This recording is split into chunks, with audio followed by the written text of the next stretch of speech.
Voilà, ça commence à maçonner, ça a ouvert, voilà. Putain, ça change tout là. Comment ça va? Tu vas bien? L'homme qui ouvre les murs à la force des bras. Nous avons donc fait une première ouverture et ensuite, de façon à pouvoir libérer un passage plus important entre le bord de l'îlot et le bord du mur, c'est-à-dire qu'on voulait avoir un passage de minimum 90 cm, nous avons été taillés au maximum dans le mur et nous avons ensuite finalisé avec une cornière et un maçonnage de façon à optimiser le passage. Là, t'es bon, là, t'es parfait. C'est juste ça. Oui.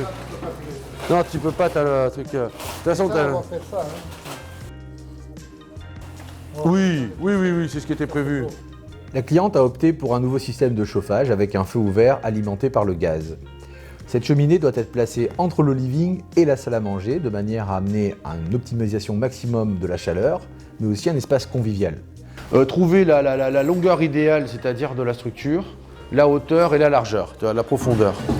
Voilà. Et après, on va mettre la cheminée dessus. On a travaillé sur une cheminée avec un type cheminée à gaz qui nécessitait un déplacement des points de gaz par les faux plafonds, mais aussi agrémenter la cheminée par une structure qui s'harmonisait avec l'ensemble de l'appartement.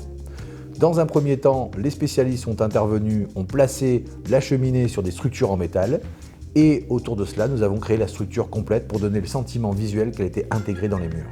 Nous avons donc défini, en plus du plan, mais sur place et en direct avec la cliente, l'emplacement exact en dessinant au sol, mais aussi la hauteur de la structure qui consoliderait le feu à gaz ouvert.